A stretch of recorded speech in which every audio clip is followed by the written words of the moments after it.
Bismillahirrahmanirrahim. Wassalatu wassalamu ala rasulillah. On va poursuivre la méditation de la sourate Al-Falaq. Donc on dit wa min sharrin naffathati fil uqad, contre le mal de celles qui soufflent sur les nœuds, les sorcières. Donc il faut savoir que la sorcellerie existe et qu'il y a réellement des gens mal intentionnés qui vont voir des sorciers pour qu'ils puissent jeter des sorts.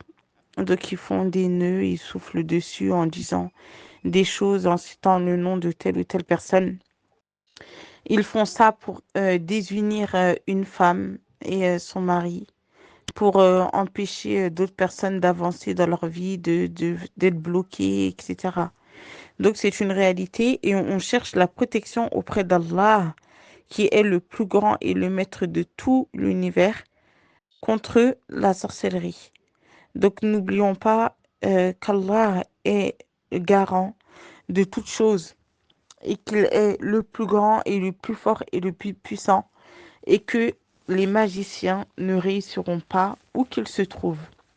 Donc on voit l'histoire du prophète Moussa alayhi salam lorsqu'il est allé voir Pharaon et qu'il a jeté son bâton. Donc Pharaon, lorsqu'il a vu que son bâton s'est transformé en serpent, il pensait que c'était de la magie, mais ce n'était pas de la magie, c'était un miracle. Les magiciens, quant à eux, lorsqu'ils ont jeté leur bâton et qu'ils sont devenus des serpents, c'était de la magie, que de l'illusion. Au final, le bâton de Moussa, le serpent, a mangé tous les autres serpents. Et les magiciens sont tombés prosternés et ils ont déclaré la grandeur d'Allah. Et Pharaon leur a dit, pourquoi est-ce que vous croyez en lui alors que je vous ne vous ai pas autorisé?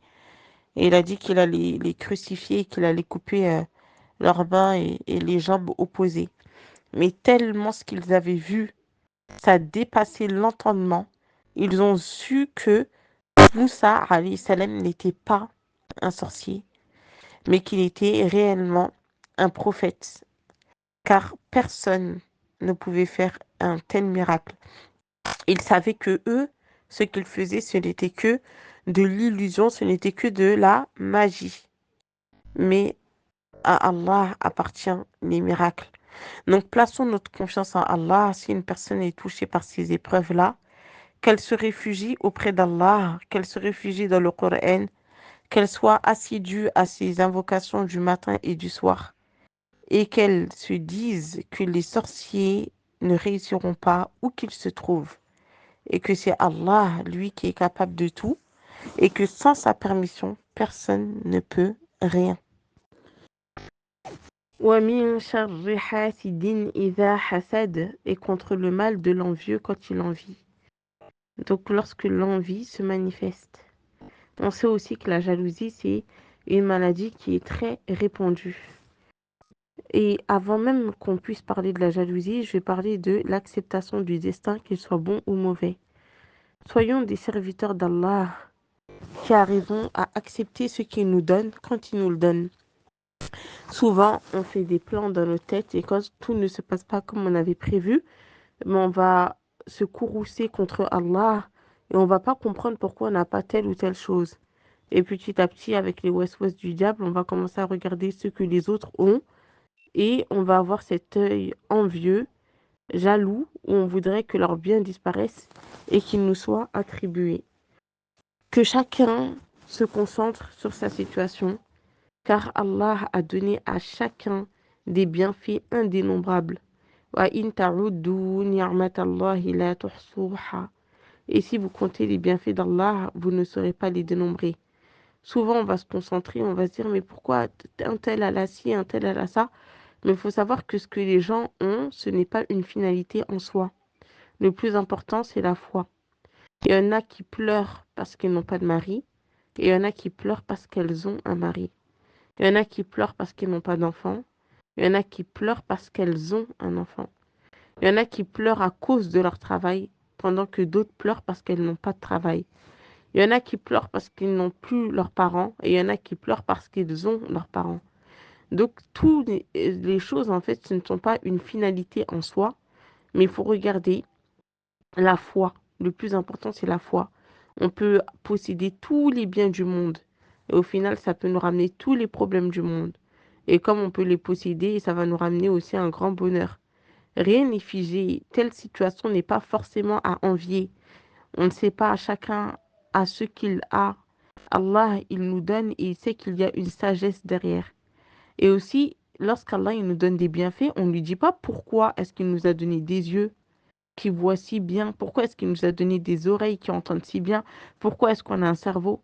Sans demander le pourquoi on a, bon, on pourrait encore demander pourquoi on n'a pas.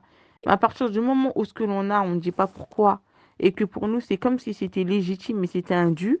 Donc pourquoi est-ce qu'on demande pourquoi lorsqu'on n'a pas des choses, alors qu'Allah, il nous dit, Amnil insani ma tamanna. Est-ce que l'homme pense qu'il obtiendra tout ce qu'il désire?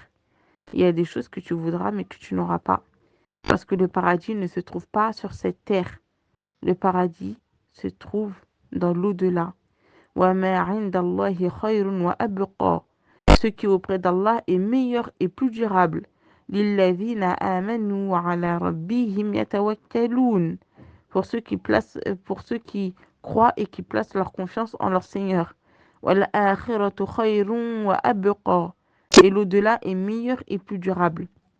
Donc, contentons-nous de ce qu'Allah nous a donné, car ce qu'il nous a donné, il y a mis une extrême sagesse. ما يفتح الله للناس من رحمة فلا ممسك لها. Et se dire qu'on ne doit pas envier parce que ce qu'Allah accorde en miséricorde aux gens, il n'est personne à pouvoir le retenir.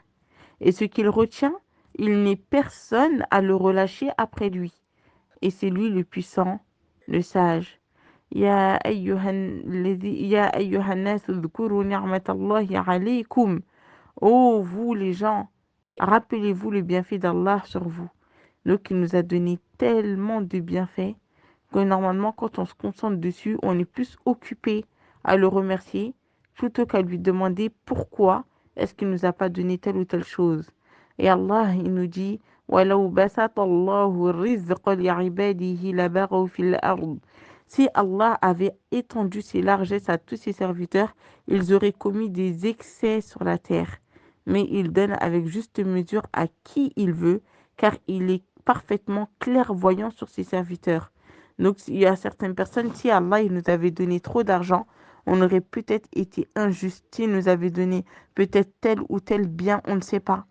Que chacun remercie Allah pour ce qu'il a et que chacun remercie Allah pour ce qu'il n'a pas. Et dans la sourate Al-Fajr, il nous dit quant à l'homme, lorsque son Seigneur l'éprouve en l'honorant et en le comblant de bienfaits, il dit mon Seigneur m'a honoré. Mais par contre, lorsqu'il l'éprouve en lui restreignant sa subsistance, il dit mon Seigneur m'a avili. Il dit mais non, c'est vous qui n'êtes pas généreux envers les orphelins, qui ne vous incitez pas mutuellement à nourrir le pauvre, qui dévorez l'héritage avec une avidité vorace et aimez les richesses d'un amour sans limite. Donc remettons-nous aussi en question. Est-ce qu'on fait les causes nécessaires pour qu'Allah nous donne? Dans la sourate Nuh, Allah il nous dit et implorez le pardon d'Allah, car il est grand pardonneur, pour qu'il vous envoie du ciel des pluies abondantes et qu'il vous accorde beaucoup de biens et beaucoup d'enfants et vous donne des jardins et vous donne des rivières.